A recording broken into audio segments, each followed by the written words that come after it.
to get the other guy to play that way, I need to know what he's trying to do. So I'm often thinking about it in, okay, yeah, I can see where he's weak, but that's not the best spot for me. How do I shift it? How do I get him to where it's the best for me? I like the concept of thinking of it as giving yourself a sense of direction, right? Like, outside of just throwing a shot out of nowhere, like coming at it with a sense of purpose and intent, right? It's not just throwing a hit to throw a hit, but because you know for certain that maybe how they're holding your guard. I guess we'll flesh that out here in a bit.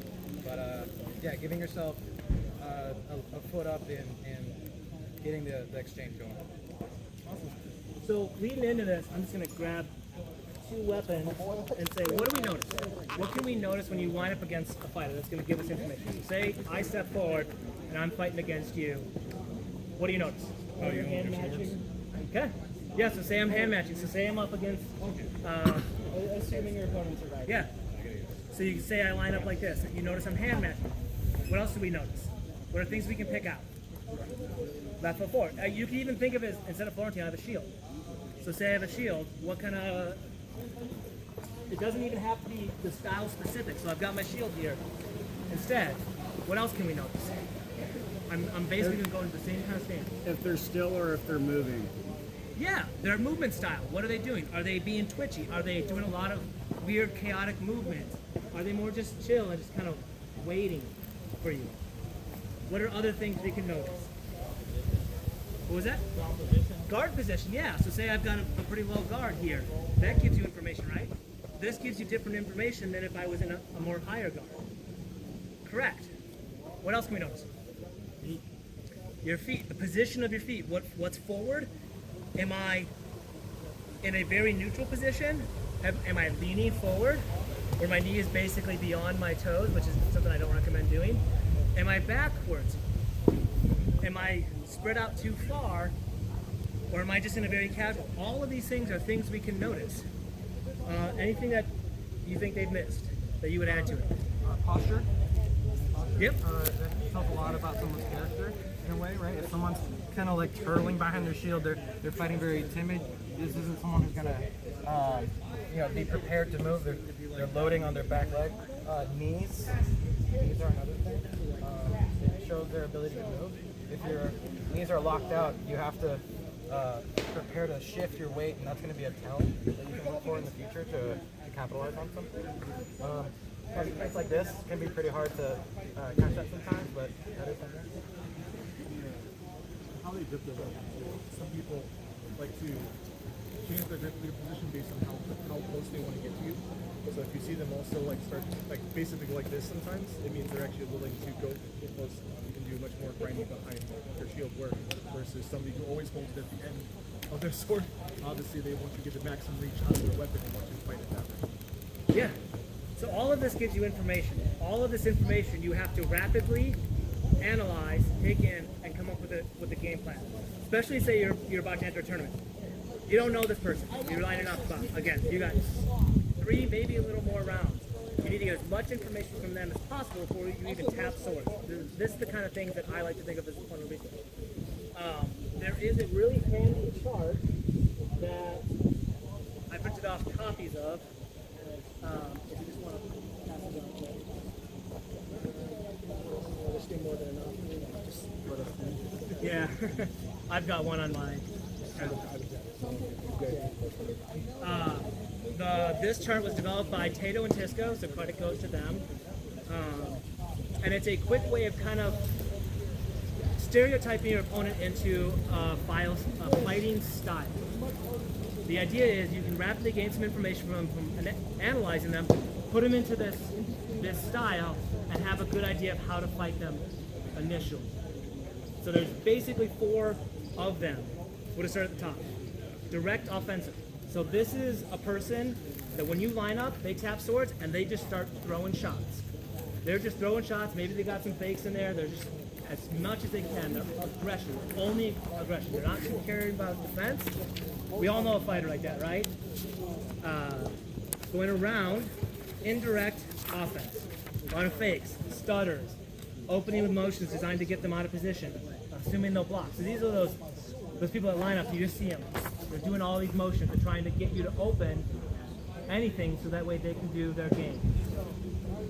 Direct defense, blocking, waiting people out, and in some sense, block striking. So they're the person like, I'm gonna wait. I'm gonna wait until I get that optimal moment where I get to do what I want to do. And they've got a solid defense. You're just like, how the fuck do I get through this person? How do I hit that? Indirect defense is dodging, range control. So they're that person that's moving a lot, but they're moving with a purpose. You know, they've got a good solid defense, and they're trying to get you to overextend. They're trying to control it that way. And just take a moment. Think about your own fighting style. Think about where you fit of those 4 categories. Yes? So if I notice a lot of people end up killing me from me falling from like fakes and stuff, would that probably make me more of a directive defense because with the circle pattern? Yep, that's kind of what I was going to next. Is like it's circular in the sense that indirect offense is usually good against direct defense. Direct defense is usually good against indirect defense, etc. And then crossing is their even match. That's not to say this is always true. It's just a generalization, just to give you some kind of base ground of like, you've read your opponent, you've gained some information. What are you going to do with it? But back to that. Think about yourself. What style do you think you are? When you line up against someone, you get in your stance. What do you think you're initially doing? Obviously, people are going to change. You're going to see someone that lines up. Maybe they're a little more defensive, and then suddenly they rush forward and just start throwing shots. So we shift between these, but we're not always dead set in them. It's a good way of getting that ground. So personally, I'm in indirect defense. I like playing the range control. I like waiting you out. I like moving around and getting you to overcommit yourself, open yourself up, so then I can capitalize. I'm in direct. What do you guys think you are? I am much less direct offense than I used to be. I do more indirect offense now because I don't have the speed I did 20 years ago. But 20 years ago, I was as close to 100% direct offense as you could get. And it was all about setting that up. I'd say that I'm lean more towards indirect offensive, but also dabble in indirect defensive as well. If I could add on this a little bit, the higher you go in fighting, you'll start to be forced to figure out, maybe not have to fight every single one of these styles, but it's going to be important to be able to adapt and change on the fly, right? Some of the highest level fighters here can at least dabble in each of these quadrants. So. And you'll notice that that switch is almost immediate with these high-end fighters.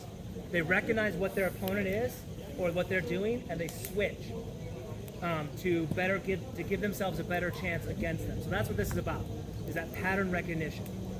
We've got plenty of time, so I'm just going to go around and just tell me what you think you fit.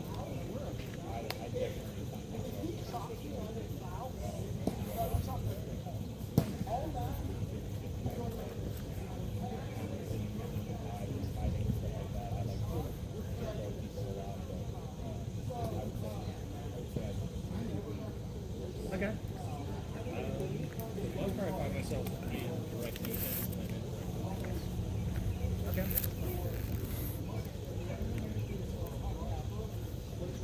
Stands up against, usually it's either indirect offensive or if I make it through direct offensive.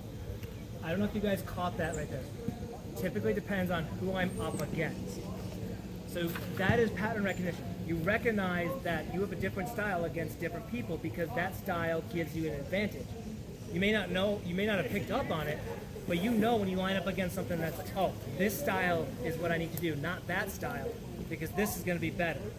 You may subconsciously be kind of putting all of those puzzle pieces together, but that's what this is about, is kind of figuring out that information right off the bat. Mostly indirect defense. Yep. Most of the time, it would be direct offense for me. When people are like lanes in the open a little bit. But when people with more solid guy and switch to direct offense. I think for the most part, I kind of float between automatic start, indirect, offensive, defensive. Okay. I think I fought direct defensive for a long time and really tried to break out of that by going more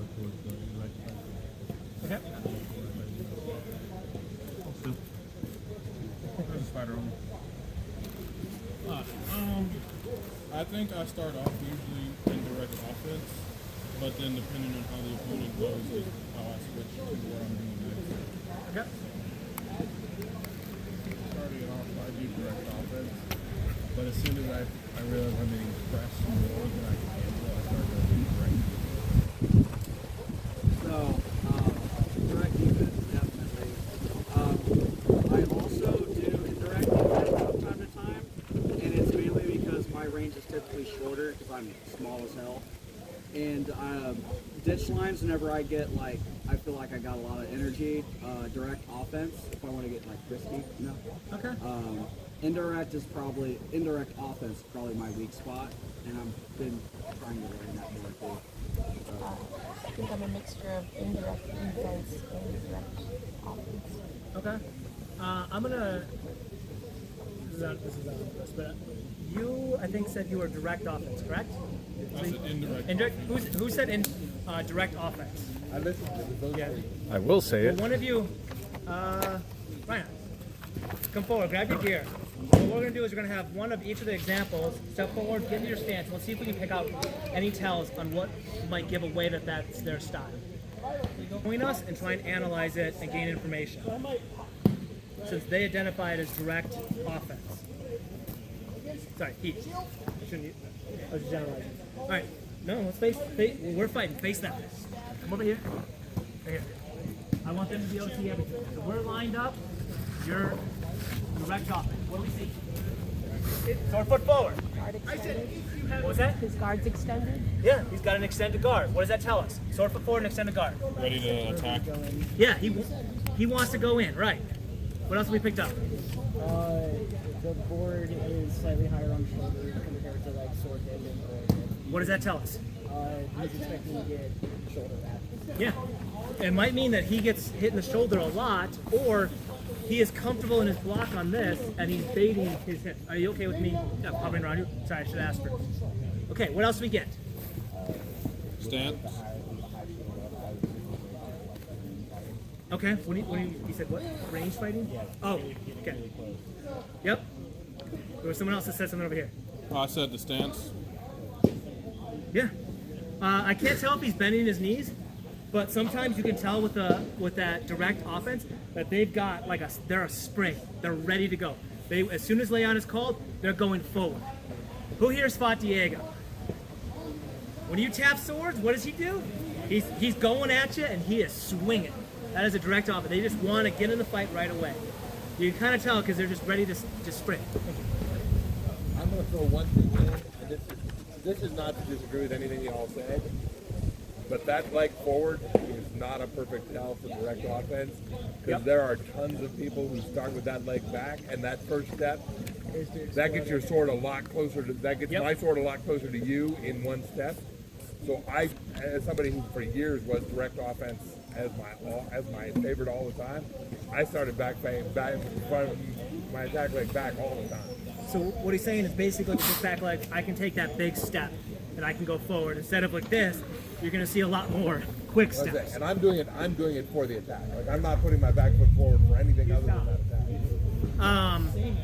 And to give an example, like my sword and board now, I'm almost always sword foot forward for sword and board. And I keep my shield out, kind of like what Reinhardt did, because I actually want to range fight and I want to do range control. Because what this allows them to do is it takes away the angle for this over here. If I'm like this, they have to reach to get over to me, and I can use that to back off and snipe arms and whatever. So I use it as an indirect offensive maneuvers for the sword. Yeah, like I say, it's just not a perfect tell. Yeah. Would it also be like if your sword is closer to your opponent, it would be easier to counter because he's there and you can intercept him easier versus whether or not? In some cases, yeah. If your sword is a lot closer, you've got less motion you need to do to be able to intercept a block. But it also means you're more exposed. Right. So all of these part of baiting too. Is like all of these are basically giving you information, but some of it's going to give you counter information. And this is piecing it all together. Who was indirect offensive? I was. Yeah, let's come forward. Grab your whatever gear you feel comfortable with. Either I'm going to come up like Tap this weapons? or I'm going to. Usually. Okay. Just hold that for a moment. Let them take a look. What do we notice? Very relaxed. Shield's more centered to cover most of the body. Okay. Arm is slightly out. arms slightly out. Lower guard. What's that? Lower guard. Lower guard. All of this information you just said, what does that tell us? Either baiting the arm. Yep. Because they want to do fakes, stutters, opening with motions designed to get them out of position. So this is someone that's going to be moving a lot, right? So as we're fighting, you're probably going to like be moving your sword a lot, moving around. Yep. So you can see like, you see those motions where everything is more circular. Everything's going in a direction and trying to get something to open. Anything else we see? Otherwise we can go to the next one. Okay, thank you. Was anyone direct defense? I don't think. You said you worked into. I was like, again, you line up. What do we see? Planted, sword extended. They're holding their shield out more. Yeah. A little bit Can more. I have you? Are you okay with me? Yeah. Directing you. Can I have you turn just angle just a little bit? You see that gap right there? It's a punch shield, but it's pretty far out, right? Yeah. It's not basically elbow against the body or moving around like you'd see a lot of people. It's pretty far extended. What does that tell us?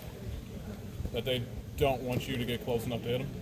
Yeah, that could be it. Yeah. Like they're extending their defense. There's that cone of defense that comes with a center punch that they're pushing out farther to give themselves more coverage.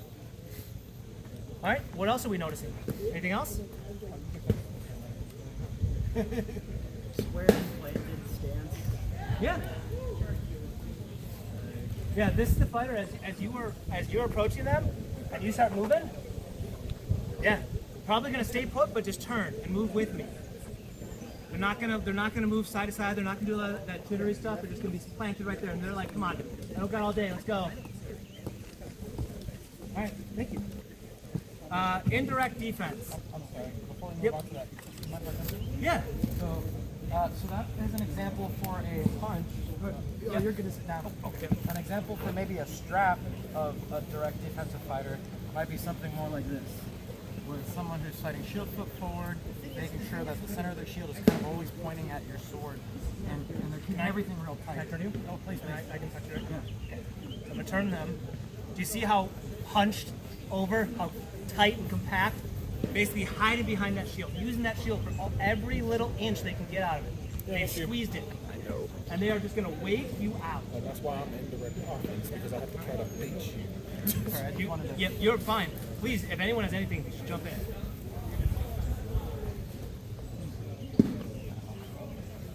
Oh, nice. We're lined up. Go ahead and get your stance. All right, what do we see? Yep. You saw even some motion right there. What do we see? Baseball diamond sort of thing to like draw someone in. Yeah. Like switching and pushing back. Yep. As you turn and take a step, you're exposing that hip, right? You're bringing that hip forward when you take and switch your feet. That might be a juicy enough target for someone that's maybe, say, like a direct offense to be like, I'm good, I'm fast enough, I got this, and they launch into it. So they're baiting it out. All right, what else we got? Yeah. Down stick is in a threatening position. Yeah, it's in a threatening position. He's getting ready to say, you come forward, I'm sticking you.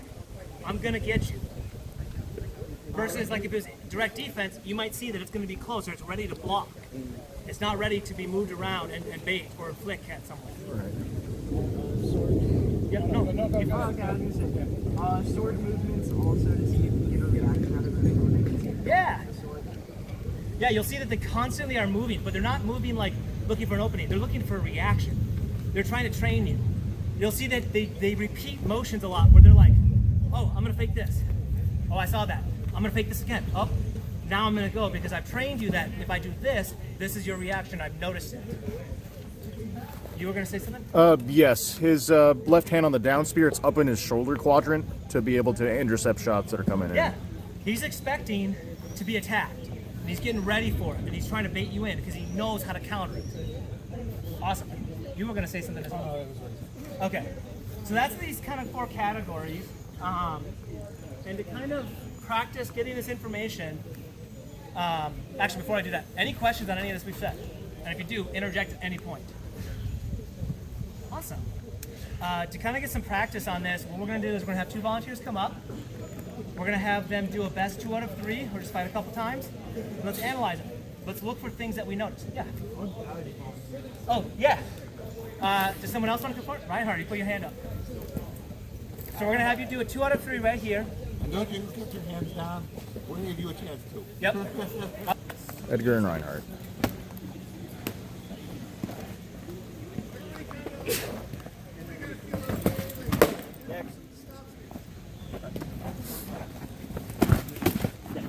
Okay.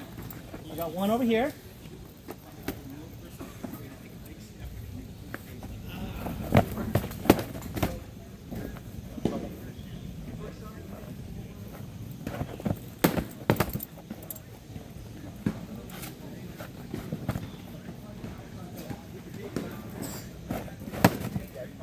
We got 1 and 1. We'll just do one more round, and even if we Simo. It doesn't even matter if it's a Simo. I just wanted to get a couple of fights so everyone can get some information.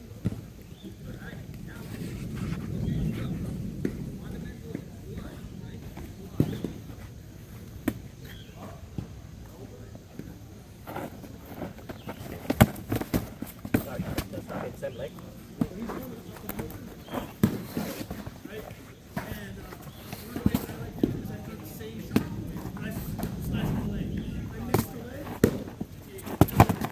Awesome. Thank you both, Reinhardt and Edgar. What do we see? Edgar. Edgar, sorry. I'm real bad with names. I just have to repeat them a bunch until I get them. All right, what do we notice? I feel like Reinhardt was direct offensive, and in my opinion, Switch is kind of direct offensive after they kind of got a feel for their opponents. Okay. Why do you think that is? Why do you think they switched? Movements that he was doing, he was, you know, again, initially the direct offensive, he's just coming out, he's chopping, he's very aggressive, and then he got a feel for his opponent, and he started probing and doing some more shots like this to get Yep. openings. Okay. His opponent was forcing Simons as a risk. Yeah. Yeah. I saw hands up over here. Let's start with Yeah, so I noticed I'm sorry, I don't know the other guy's name. I know Reinhardt. I know Edgar. your name, I don't know the other guy. Edgar. Edgar. Okay, so when Edgar got limbed, Reinhardt would wait for Edgar to move and then take that opportunity to rush in for the second wound. Okay. So it's aggressive, kind of Yep. like towards his style. So. Yep. Was there any other hands over here? Did we notice anything else? What did we notice? Manama. So, regardless though, talking about when someone gets wounded like that, generally speaking, most people after they get wounded go to indirect defense or some kind of more defensive stance, right, in general, just because the idea here is that you're wounded, you must try to stay alive as much as possible. So often the direct offense is very good against people that switch into that mode, which is a really good idea. So as soon as you see someone like trying to do back off with a single shoulder wounded in one arm, usually the better attempt is just to get in there and hit them. They also might go to just complete offense and go for that Simo and rush you. Yeah, And so- try and get that Simo too. See, reading that is very good, and I think Reinhardt did a good job of reading the fact that he just needed to hit because the guy was getting ready to block. The thing I wanted to say was directly related to what they said on this end, but it's the converse of it because I was only seeing Reinhardt's back, so I didn't get to see Reinhardt's side of it that well. But Edgar wanted to do a indirect and to be triggered by whatever Reinhardt did. But as soon as Reinhardt went, you went too, and that was very, very direct. After you fired, like you fired on him, but after you fired, there was no more trying to get a setup, no more trying to do anything other than just tear him down. Which is, it's not bad. Like you do have to switch sometimes, but it was consistent across all three fights. Something I noticed when Reinhardt was pressed, when he had attacks coming at him, he liked to step off and move his shield and throw on the other side of the shield. So he really liked and was really comfortable with moving that shield to his sword side to get an advantage over here. With that in mind, well, that's something we can punish, right? We can notice things like that. You're watching him fight early in a tournament, you're like, wait a second, I noticed that. I'm gonna press him and he's gonna move his shield to this side and all the attacks are coming from this side. Which means all I gotta do is press and block this side only. He might surprise you, he might do something else, but that's information going into a fight. So if you're going in blind, you just saw that earlier in the day, you gained that information. Well, especially 3 times in a row. Yeah. So even, it doesn't even have to be about where they are on the chart. It could be things like, where does their shield end up? What shots do they like to throw? Do they like to just throw high Like Reinhardt really likes throwing high there, which means your guard just needs to drift up a little bit until you know he starts throwing low. So all of these things are information we can get. Let's get 2 other volunteers and do another round of this. Sorry, I wanted to add something. Yeah. So a common thing that's going to happen is if you have 2 fighters that are fighting the same exact style, which in those first 3 rounds it looked like Reinhardt and Edgar were fighting indirect offensive, however they were doing it from slightly different perspectives, right? Edgar wanting this step through with that hip shot, right? Or excuse me, I'm calling Reinhardt. Excuse me. Yeah, Reinhardt was wanting to step through and get the hip. Edgar was more wanting to counter and get the shoulder off of it. Now, what's going to end up happening if you're in the same quadrant is this is more of a game of who has better skill in that section. Does that make sense? If we're looking at a chart, right, we're banking on, you're betting on your indirect offensive being better than his indirect offensive, if that makes sense. Versus if we look at the chart, right, we refer back to direct offensive, that's going to be where Edgar would want to shift into to capitalize on this process. Good?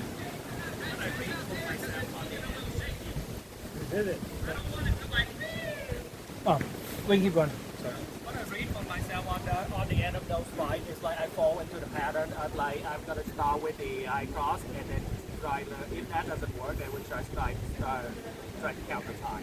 Okay. So that was your. What did you think about the fight? What did you notice? So my goal, at least what I was trying to do was, I knew that one thing was coming, and I was trying to get him to move his board preemptively and then counter it. But I didn't. I mean, I didn't have too much luck with that. But that was sort of the plan at the very least. It was either that or just trying to either like pop him in the shoulder when he was doing that transition. So from my perspective, I mean, you're spot on. Here's a little a little tip that I use when I'm fighting against someone that is that aggressive and likes to move their shield around. Stab them. As soon as that shield moves, just stab them. You'll see that once someone gets stabbed once, they start backing off and being a little less aggressive. Let's get another 2 volunteers. Yeah. Quadrant, the advantage should be here. So let's see. All right, whenever you're ready, go ahead. And I'm just gonna move over here just to make sure we are contained and we don't accidentally step on someone.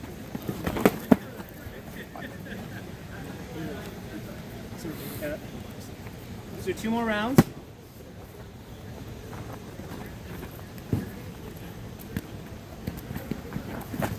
Sorry, you okay? Yeah, I'm good. Okay.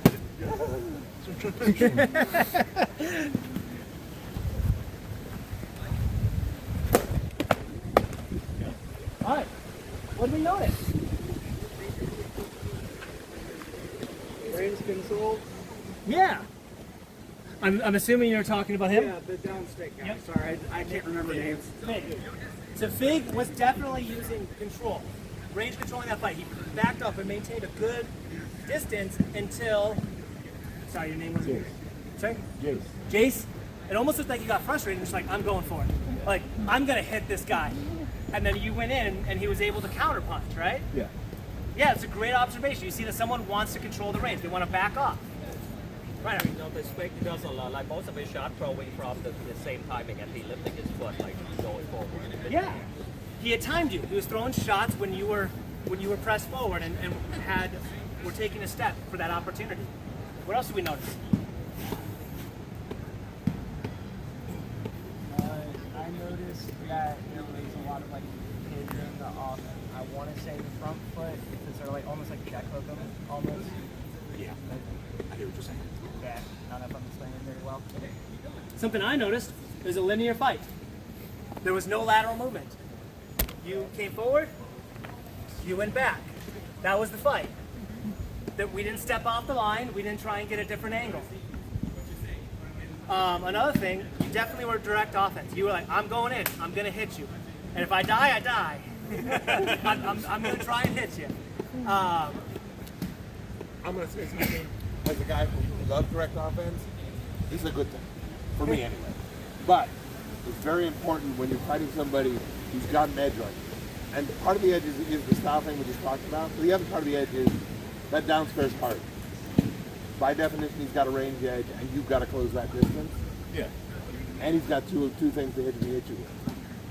Before you close on him, you have to account for both those tools. Okay, and that's part of what you want to do. And as somebody who loves to attack and wants to attack all the time, before you attack, you need to figure out what he's doing with those tools, and that's what we're thinking about here. Yep. Right? Figure out what he wants to do with that down spear, because in the end, you have to control that down spear with one sword, which means you have to get a good idea what he wants to do. It's harder with a down spear because you got two ranges to factor. With single sword, or sorry, Florentine, they're two short swords. The range is almost the same with both of them, right? You don't have to factor that with the down spear. Range 1, right? Sword's useless. Range 2, down spear is almost useless. It's almost as just a blocker. I got maybe some pop shots down here, but second range. So you're having to factor two different ranges in, so it makes it a harder opponent in your analysis, which means you have to account for it range 1 and range 2, especially if you're like, I'm going in, I want to rub shield to shield, and I want to attack. All right, what else do we notice? Anything else? All right, let's get another. We have probably time for one more set of volunteers to do this. Let's do 3 rounds.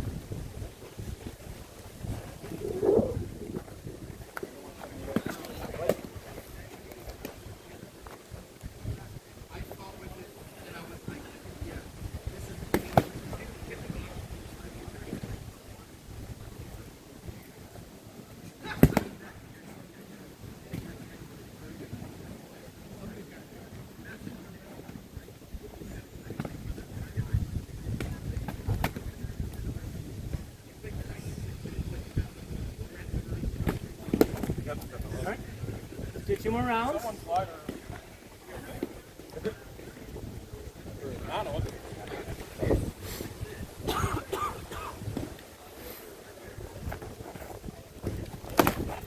Sorry, leg.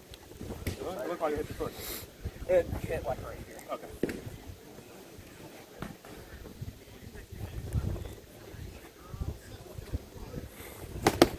Nope, you got it. Let's do one more.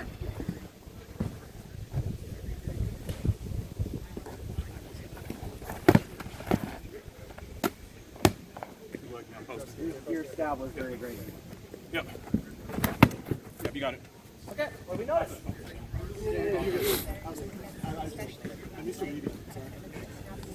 Yeah. Yeah. No, it's just fine. He got defensive when he got legged, right? He hunkered in and only responded when he felt real safe at throwing his shots. Right? If you noticed, you threw a lot of openers and a lot of things. He didn't bite. He just, I'm here, I'm not moving, you move. What else did we notice? Yeah. You two bell predominantly, or I'm guard. I'm guard. Okay, that explains it then. Part of your being defensive is I've seen a lot of people when they get leg, they throw their good leg back so that it's not a target and they're not worried about getting hit. You seem like you felt very comfortable being defensively right here, and you weren't worried about either of your legs getting hit. I usually are. Yeah. He uses a bait a lot. I end up leaning over my live leg if they look like they're going to try to throw a shot, to try to protect it. That's why it's never my first go-to target with him, because he'll kill me if I do. What else have we noticed?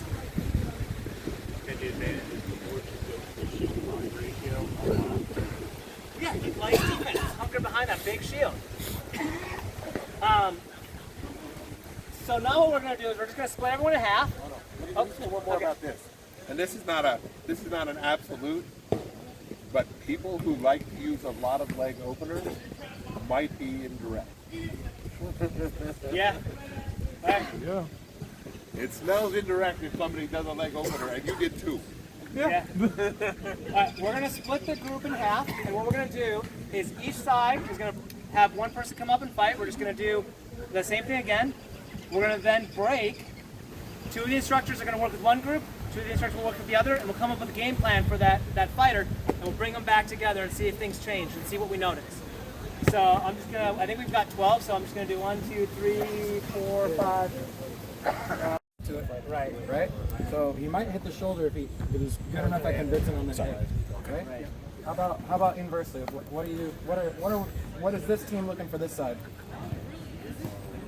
What should he be timid about? What should he be looking to try and hit?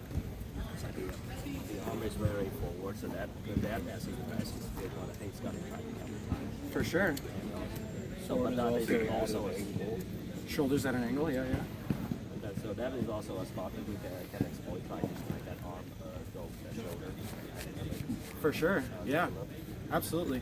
I want to note real quick that right now he's super heavy on his front leg, so and almost in this lunge position where it's, for me, it's saying that he's about to come forward and be aggressive, which is going to put you on the back foot. It's going to put you in a position of check if you don't respond footwork-wise, right? Okay. Game plans, right? Yep. We have something, right? Yep. Let's go ahead and see and we can flip. All right, let's everyone go to your sides and we'll just do a couple rounds.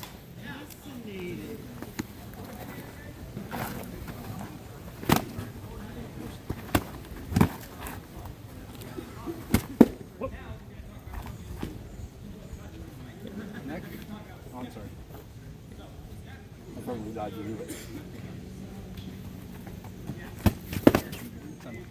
All right, 2 more rounds.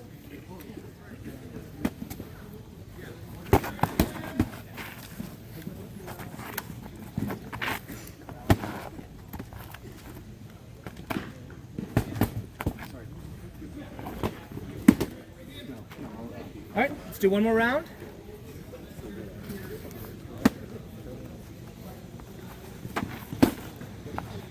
Okay, go back to your side. Let's discuss. What do we notice? What notice of your champion and their opponent, and what can we use to capitalize? How can we come up with a game plan of how to win? One thing I did notice is that you kept repeatedly striking that opposite side of the shield, and he was getting to the point where he was like, oh, I know he's only attacking that side. So he just kept defending that side and not worrying about the other side. So you probably need to set up something to get that shield open. You only really got him when he stepped in as well because of that. Because that's when he was open on that side. Yeah. It seemed like he got very comfortable with your shot selection. So maybe you were going to throw the way you did, or lining himself up. What kind of shot was that? He was just super comfortable with what you were going to do. So you've got him programmed, and it's something we can work on. And you're wanting to just attack, right? Like you're wanting to throw shots at him and try to get whatever you see open, right? How do you feel? Yeah, that's a good point to come from. What are you thinking when you fight? What's hard? He's a lefty. What do I do with the left? The eternal lefty question. Yeah. Now you know what it fucking feels. So you're feeling a little lost at the moment. Yeah, very much. I mean, crosses aren't the worst answer, right? Like it's really easy to stay tight and get in there. What I think we can do, because at the moment we really focus on the cross as well, is when you throw your cross, he's 90% of the time throwing that cross back, right? That's just the fight that we're getting in. So what I want us to do is, outside of keeping tight, I want us to take a step with him, right? So I throw. So if I'm here and I throw this cross, I already know I'm expecting the cross back. So what I want you to do is before he even does it, as you feel like he's about to throw it, I want you to take a step this way, right? So that you're preparing for an even better angle. Whether you want a hip, whether you want a torso, all you're giving yourself is a good angle and putting in the head, right? If for example, let's say you take this step and you throw for another cross, he either has to take a step back, which he hasn't done, or he's going to rotate his torso, which is going to open up the head. Right? So that's the game plan. The game plan's going to be, if we get into this cross battle, right? I know we're a little uncomfortable. We're going to take a step after we're expecting the cross and check to see if we can, right? We're going to catch the block, and we're going to either throw inside torso here, right between the shield and the arm, or throw for a butt scoop if he commits his shield hard over. Okay? Yeah, right? Sound like a good plan? Yeah, especially if he's missing here, then you can either fake each one and try to get a move because it opens up the other side. So if you fake the hip, you can go to the right back to this. Someone who's used to doing righty to righty, when you come up on someone's shield side usually, they will either turn with you or they won't. If they don't turn with you, you've got this chunk right here that you can wrap across, and that's something to look for. Or if he does turn with you, you can look at him or getting kind of lower shots here. For sure. Yeah. We're almost ready. Yeah. So I like where your head's at. You're 100% right, but we also want to consider the gear, right? Notice how like the shape of the kite is making it super uninviting because there's so much material up there. It's a very difficult shot to land. So I'm sure he feels comfortable in the fact that he can't get hit there, right? So what I want you to do is I need you to check, right? If that's a plan that you want to try and take, what you got to do is before the fight you want to try and check to see if that's even something he's timid about. What happens if you put your sword out here in space in a way? So if we're two lefties, right? Something like this, right? Just now, I'm not sure if you noticed, but you raised your shield. I don't know if you did it on purpose or instinctively, but you did that. So now I know, cool, if I take another step forward and I do this, now I know that hip's about to be open, right? But you need to do it from a space where it's believable, but safe, right? And that's going to be that test if you want to try that out. Right? That's the big thing. It's range control. It's tough. Right? Oh, yes, please. What were some of the tells that his hip was open? Because that's one of the things I struggle with is finding openings and exploiting them. So with how static the fighters were being, like effectively the fight was going into this position, and we were high crossing and hoping to get this slot here. The reason the hip is open is because along with a step, right? So if both of us concede footwork, then really we're just hoping on being the better fighter, right? Like we're just banging it out. Whoever's more athletic, whoever has the better shot is just going to wing him.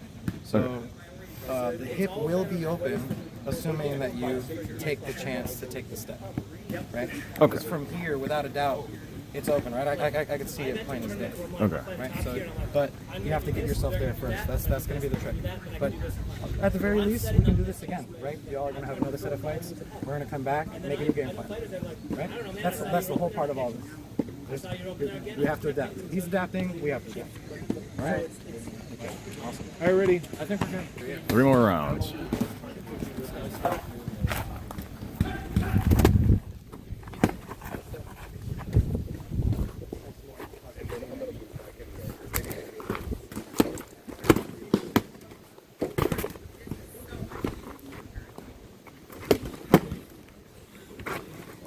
Yeah. Oh.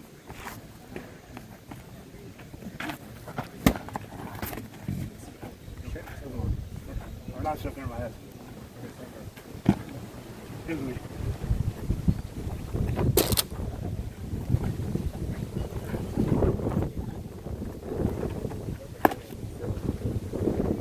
All right, let's do another round.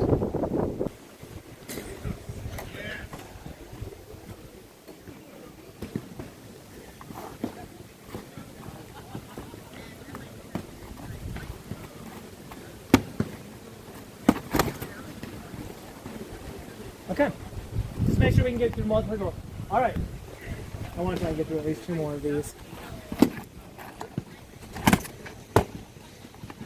All right.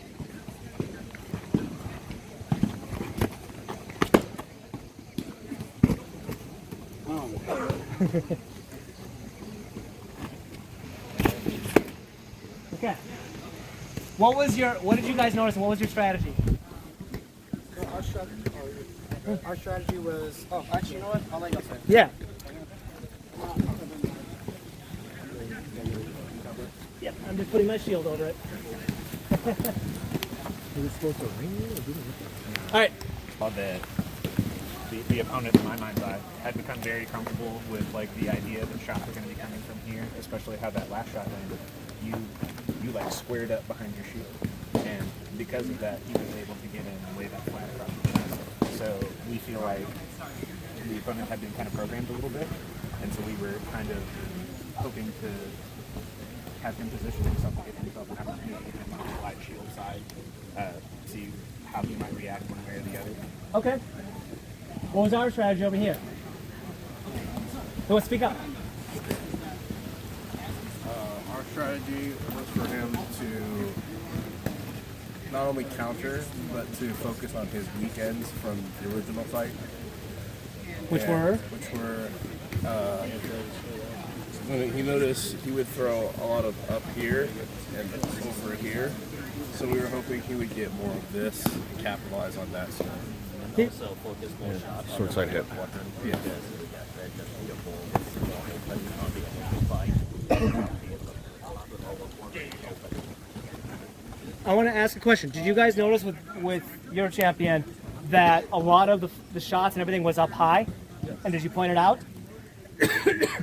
I noticed when you were fighting, your board went lower more times when he would move, almost as if you were expecting shots to come lower. Like it was pointed out to you that, hey, you're fighting real high, they might throw low shots on you. So that's the kind of stuff we can start picking out.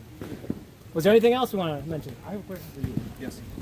Was the range adjustment that Reinhardt made, was that one you suggested, was that one you made on purpose? Because it worked great if you did. I didn't do anything intentionally. It was all instinctual. Okay, okay. I have the general concepts in my head, and I just But, kind of no, literally, when he got next to you, you kept your counter game going, but didn't back away, which was something Reinhardt suggested, and it worked great. Yep. That's why I asked if it was intentional. Give him the credit. Yep. No, that's why I asked if it was intentional, because it was a good suggestion, and it literally worked. That's why I asked if it was intentional. All right, let's do another round of this. Let's grab 2 new fighters. So someone from each side. Yep, you look quick. I guess And the second time, the rounds where there was more contemplation, they were slower, it looked like a higher level fight than the first attempt at the 3. Yeah, have you ever seen 2 high-end fighters go at it? Boring sometimes. You see them sitting there and doing this motion repeatedly, or they'll get into the fight and it's just like counter, and they're throwing shots and countering each other and they back off and nothing has happened, right? Okay, before we fight, let's let everyone kind of take a notice and point out things. What do we see right off the bat?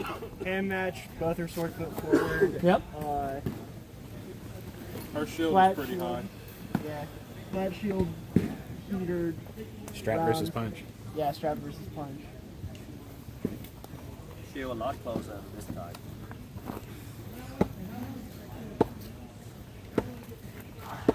Okay. Sword arm more out. A little bit, yeah. You can see like just a little bit. Yeah, so as I assume block like shoulder. A little squared up, but Interesting question. could be because of static. If we were this fighter, how would we approach fighting? I know your real name. Huh? Brittany or Takara. Yeah, I was gonna call you Brittany, but I wasn't sure. Takara. How would we fight Takara if we were this individual here? I'm assuming she's about to do a wrap from my sword side. Okay, so she's a lefty, so I'm already going to lower my guard a little bit, just to, well, not too much, just a little bit to adjust for that. For sure, yeah, we're preparing for and a then wrap. preparing to counter that if she does do a wrap. Okay, so I like that you were saying prepare with your shield. What else can we do potentially to prepare? It's a bigger board, so it's going to be harder for her to do crossovers with that or dark side, so I'm probably going to expect more upper shots. Yeah. Well, she's also lefty, so dark side's already real low. But I want to hammer on this real quick with the blocking on the hip, right? What can we do outside of blocking with just the shield? What can we do? How should we? You could always move backwards. Move backwards. Move To left or towards right. your sword side. Right. What happens if she throws a hit and he takes a step? Yeah, it's going to cut off the angle, right? That's something that we can do. That's something then we you can can plan counter for sure, and it gets us in a good angle, right? And ideally, because this is a mirror match, this is advice for both of y'all, right? Just as much as he can do it to you, you can do it to him. So, anything else? Well, and the other thing I think we should do that it's close to what y'all said, but it's not quite the same. Like there's literally no reason. This is already very hard for her, and that's showing. Like shift the whole thing, and not maybe 6 inches is too far, maybe 3 inches. But it's an easy shift, especially with a grip shield. It's the easiest shift known to man. For sure. I do it with a strap, but even so, when it's a lefty, unless they're showing something way different than a normal one, I'm like, let's shift. It's easy, it's free. I like where your head's at. This is where I would think. Yeah, you have the corner of the shield right here. Oh, no, that's even better with that with a heater. I mean, I You never cut fight with a this, heater. You cut this, and now, you know, just No, your that's even shoulders better with a covered, heater. right? That's great. That's an option. As someone who doesn't use a heater, I didn't even think of it. That's Right. awesome. I know it's kind of funny, right? But No, we're no, just it's talking good. about problem solving, troubleshooting, and just being creative with how we can approach this and come up with solutions, right? This might work. We don't know, but we won't know until we find out, right? Yeah. Cool. All right, so you could use it however you wish, right? I'm also going for like immediately. All right. Let's get some rounds in. We know Achilles. Man, I was hungry. All right. I got 20 on blue. Which blue?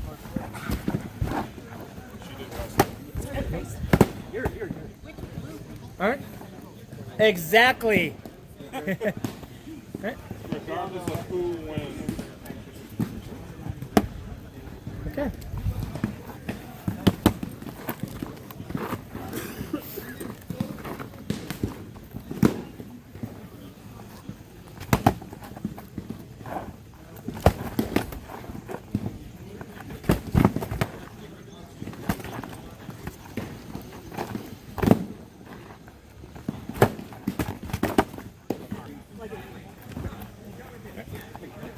One more. Do one more.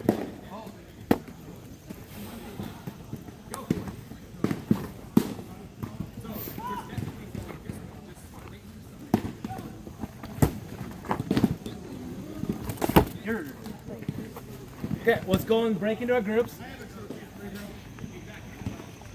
That's like your often.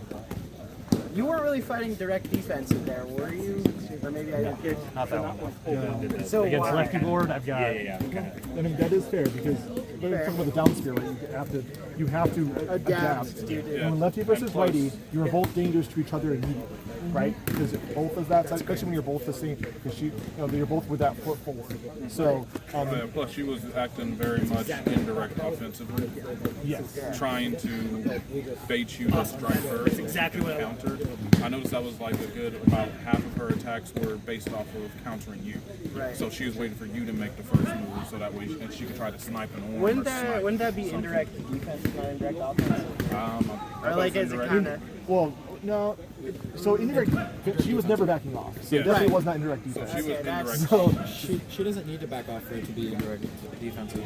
True. She just needs to be trying to counter. Most of she did Because some indirect offense is about trying to get your opponent to like open up their guard through like steps. Well, that's what I think she was trying to do because whenever she was doing the steps and stuff, she was either getting him to open up, but she also would attack first too. She wouldn't just stay in the defense. She would attack first, but it was always trying to get to counter you or to open something up on you. What, Right. And what specifically did she do twice almost in a row on him in 2 rounds to open up the arm? He got armed in this last 2 rounds. What did she do? It looked like she, I know part of it, she was doing a lot of rotating towards your sword side, which could also be just because she's a lefty, so she's used to doing that. And then when she rotated, you kind of felt the pressure, it seemed like, and would strike. And that's when she would go for that.